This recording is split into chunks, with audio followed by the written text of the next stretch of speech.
মানবী জান্নাতের মধ্যে, নাম নাই বললাম। কয়দিন আগে আমি এক ইমাম সাহেবকে জিজ্ঞেস করছি যে খালি কুরবানির পরে আর কি, যে কুরবানি কুরবানি এতগুলা পশু কুরবানি করে আসলেন আপনি নিজ হাতে, তাইলে ইব্রাহিম আলাইহিস সালাম যে কুরবানি করলো সে পশু জান্নাত থেকে আনা হলো। আমার প্রশ্ন ছিল কোন জান্নাত আনা হলো? জান্নাত কয়টা? একটা? বেশ তো একটা। উনি বললো 8টা। আমি বললাম কোন জান্নাতে পশু আনছে? পশু যে জবাই করলো, কুরবানি হইলো, এই কুরবানির জান্নাতি পশুর গোস্ত কে কে খাইছিল? কয় কোন কি? এটা শুনি নেই কোনোদিন। এরকম প্রশ্ন উত্তর কিভাবে দেব? কে কে খাইছিল আমার নাম নেই। ব্যাপার হইছে এগুলো বোঝাই হলো তরিকতের পথে, অর্থাৎ এই কুরবানি এখনো চলমান, এখনো চলমান। দেওয়ান বাবু বলেছে 4 পাখি লং চিনে, কাক কবুতর মোরগ ময়ূর ধরে আনুরে, সাধনা করে শিরচ্ছেদ করো পারে, দেওয়ান রশিদ বলে নিত্য জনম লাভ হবে রে। এখন তোমার মধ্যে কাকের স্বভাব রইল, স্বভাব গেল না। কাকে কি করে জানো? হারাম ভক্ষণ করে, চোখ বন্ধ করে মনে করে কেউ দেখেন, যত পচা গলা। তার মানে কি বহু মানুষ আছে যা তার জন্য বৈধ নয়, পরেরটা চুরি করে তুমি খাইলা। যেগুলো বলছিলাম নফস আম্মারের গুণ, লাইন সাপ, হাসদ, বগস, কেনা, অহংকার, প্রেমের, মিথ্যা কথা বলা, এতিমের হক। হয়তো বাবার সাথে বন্ধুত্ব ছিল, টাকা পয়সা রাখছে, হঠাৎ করে মারা গেছে, তার সন্তান প্রাপ্য, ওগুলো আর দিল না। কেউ না জানো, তুমি জানো না, তুমি যে মাইর দিয়ে দিছো তোমার রক্তই হারাম হয়ে যাবে। তুমি ইবাদত যতই করো, ওই মসজিদে কাবা এই জায়গা ওই জায়গা যে দান করে হজ করে তুমি মুক্তি পাইবে, এরকম চিন্তা যদি করো তুমি বোকার স্বর্গে বাস করো। কারণ তোমার মধ্যে কাকের স্বভাব আছে, তুমি চোখ বন্ধ করে হারাম জিনিস খাচ্ছ। কবুতর দেখবে কিরকম অহংকার তার ভিতরে, বাক বাক আছে না, ও ঝগড়া ঝাঁটিতে লেগে থাকে। মোরগ কাম ভাব, 1 গ্রামে থাকে 10 গ্রামে ঘুরে, ওই ভাবটা থাকে।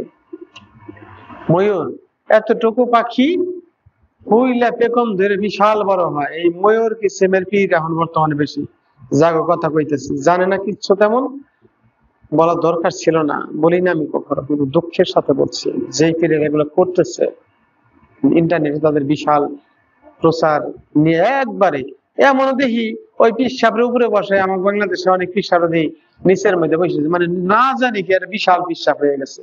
আমার লজ্জা করে। আমরা তো 10 জন পীর মুর্শিদের সাথে বসলে এক কাতারে বসি, পাশাপাশি বসি।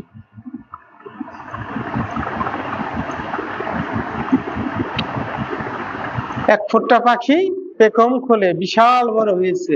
আমি যা জানি, আমার বাবা যা জানে, আমার বাবা বিশাল বড় কলন্দর জগতের ভিতরে, এই তো বড় কলন্দরা নাই। হ্যাঁ ঠিক আছে, ভক্তের কাছে তার গুরু সবচাইতে বড়, এটা সুন্দর কথা, কিন্তু সে যদি এই বড়গিরি অন্য লোকের কাছে দেখাইতে যায় সমস্যা আছে। ভক্ত গুরুকে বড় বলবে, গুরু তো নিজেকে ওইভাবে বলতে পারে না। আমি যাহা জানি তাহা আর কেউ জানে না, এইখানে যা আছে তা নাই। জিটকের লোকেরা নফস রুহ নিয়ে কিচ্ছু বোঝে না, ধ্যান বুঝে না। কে বলেছে? জ্ঞানের এত দৈন্যতা থাকলে মানুষ এভাবে কথা বলে। রুহকে 5 ভাগে ভাগ করেছে, কিচ্ছু বুঝে না। আমি সুফি সংযোগ বইয়ের মধ্যে রুহ তত্ত্ব নিয়ে এত ব্যাখ্যা করেছি কোরআনে দলিল দিয়ে। তারা বলেছে নফস, এই নফস, আল্লাহ নফস থাকলে নাকি মরা লাগতো। এর সাথে মূর্খ আর কোন জায়গায় আছে? ও বাজান, আল্লাহ বলছে ইউকতালু ফি সাবিলিল্লাহ, আল্লাহর পথে যে কতল হয়ে যায়, খেয়াল করো, ওই মরে না, ওর নফস মরে না, ওই ব্যক্তি মরে না, রহমানি গুণে গুণান্বিত হয়ে যায়। ব্যাক্কেল, মূর্খ, জাহেল, যার জন্য এমন কথা কয়। আর আল্লাহর সত্তা সম্পর্কে কথা বলার জন্য শতবার ভাবতে হবে। তার সত্তার পরিচয় না জানলে এরকম কথা মানুষ বলতেই পারে। এই জন্য গুরুকে চেনা হয় নাই, রসুলকে চিনবো কিভাবে? আর রসুলকে না চিনলে আল্লাহর ধারে কাছেও যাওয়া যাবে না।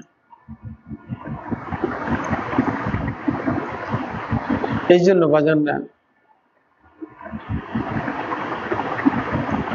দেওয়ান বাবা বলেছে হা হে হো, হা নারী জগৎ, যেমন লা ইলাহা, এই জগতের মধ্যে কোন উপাস্য গ্রহণ করলে কাজ হবে না, ইল্লা ব্যতীত, আল্লাহ হু,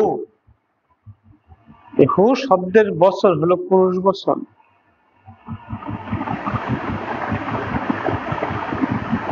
এটা রসুলের সাথে সম্পর্কিত। এই হু যায় পরে লাগছে 12 অক্ষরে কালেমা, লা ইলাহা ইল্লাল্লাহু মুহাম্মাদুর রাসূলুল্লাহ।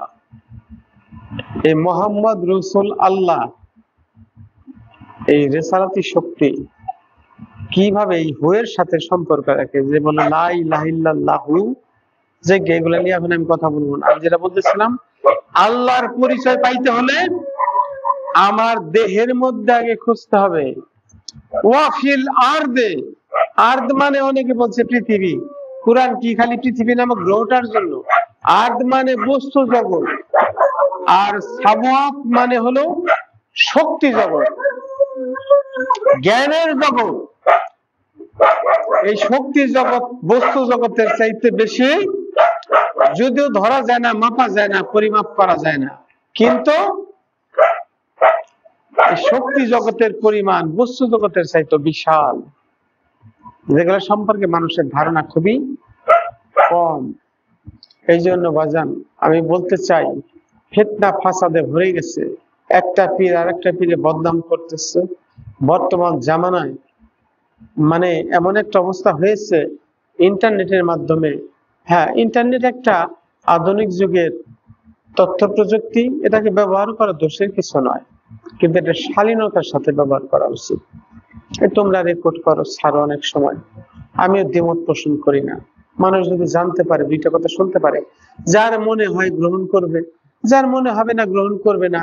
এটা তো আমার জোর করে কারোর উপর চাপাই দেওয়ার বিষয় নয়।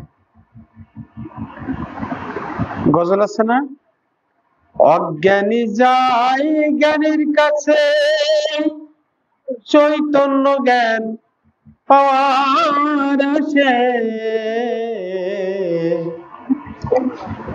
জ্ঞান প্রস্ফুটিত যার হইয়াছে, দেখলেই চেনা যাই তার নয়ন।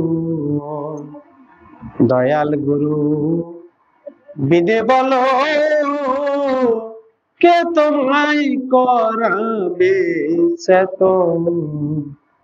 এখন যে লোক চেতন করাবে সে দ্বন্দ্ব হয়, তাহলে আর একটা অন্ধের পথ দেখাইতে পারবে? এটার মধ্যে মনে আছে, এক অন্ধেরে কি আরেক অন্ধে পথ দেখাইতে পারে কখন?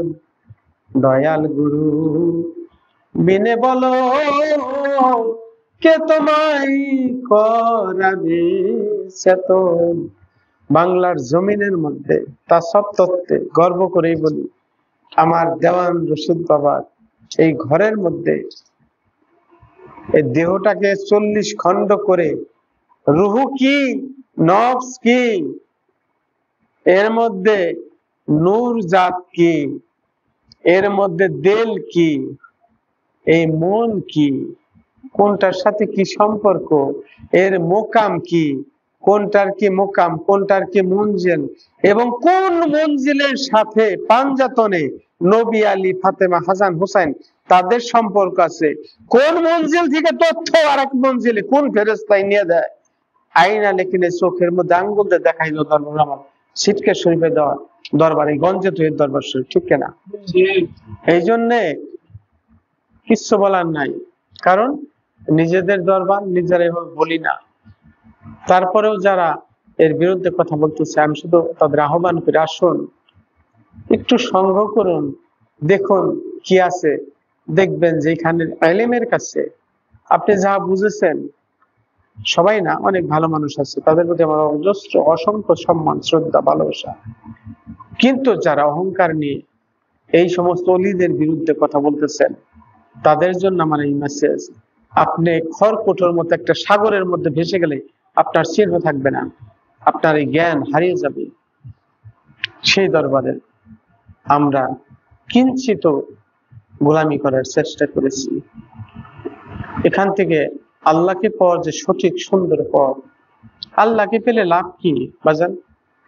লাভ কি? কোরআনে বলছে তোমরা রব্বানি হও, আল্লাহময় হও। কোরআনে বলছে সিবগাতুল্লাহি ওয়া মান আহসানু মিনাল্লাহি সিবগা, আল্লাহ রঙে রঞ্জিত হও। ফিতরাতিল্লাহিল্লাতি ফাতারান নাস আলাইহা, আল্লাহর সব দ্বারা চূর্ণ বিচূর্ণ করে নিজের সব গঠন করো। তুমি রহমানি গুণে গুণান্বিত হয়ে যাও। কুল্লু মান আলাইহা ফান, সব ফানা হয়ে যাবে।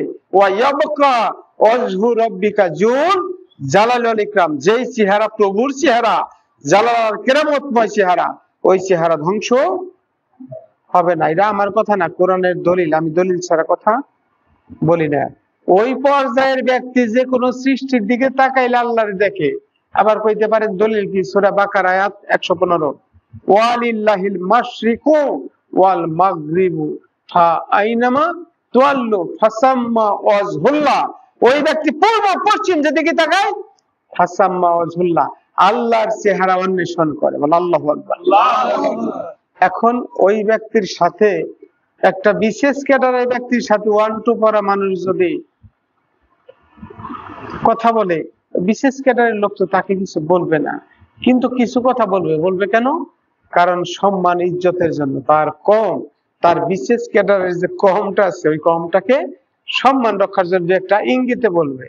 আমি বলতে চাই, দেওয়ান শাসিব আব্দুর রশিদ আল চিশতি ঝিটকা নগরী, দেওয়ান হযরত খাজা শাসিব আহমদ কাউসার জিন্দা শাহ, দেওয়ান আব্দুল গফুর শাহ, হযরত খাজা শাসিবি ইয়ারানম চিশতি, হযরত খাজা শাসিবি গওহার শাহ চিশতি, এরা ঝিটকা শরীফের মধ্যে এসে বাংলায় সুফিবাদের আধ্যাত্মিক পথের যে কল্যাণ করেছে, আমাকে বলতে পারেন অন্যান্য অলি, হ্যাঁ অন্যান্য অলিরা এসেছে, তারা ইসলামের রাষ্ট্রীয় ভাবে বড় খেদমত করেছে। কিন্তু পরবর্তীকালে বহু মানুষের মধ্যে তরিকতের নূর, তরিকতের প্রদীপ, সিরাজুল মুনিরা, মহানবীর সেই প্রজ্বলিত প্রদীপ থেকে বাতি জ্বালাই দিছে, নুরি জগতে আনছে আল্লাহর অলিরা। ঠিক কিনা? ঝিটকা শরীফে অলিরা তারাই সুশৃঙ্খল ভাবে দেহকে ব্যাখ্যা করে, তালিমকে লিপিবদ্ধ করে ভক্তের জন্য লিখে রেখে গেছে। এইখান থেকে 2-4 লাইন পাওয়ার পরে বা কোনোভাবে কিছু তালিম পাওয়ার পরে বিভিন্ন দরবারের লোকেরা গান লিখেছে, গজল লিখেছে, বা ওই তত্ত্ব নিয়ে কথা বলে। রূহ নফস, এই 40-এর তালিম, 40-এর তত্ত্ব এই জায়গা ছাড়া কোন জায়গা আছে? কার আছে? চ্যালেঞ্জ দিয়ে বললাম। যে দেওয়ান রশিদ বাবা 1222 সালে আবির্ভাব জগতে, 1347 সালে ওফাত। কত বছর আগে? ওনার এবার আগামী 29 আগস্ট ঝিটকা শরীফের 86তম তার বার্ষিক ওফাত দিবসের ওরস অনুষ্ঠিত হবে।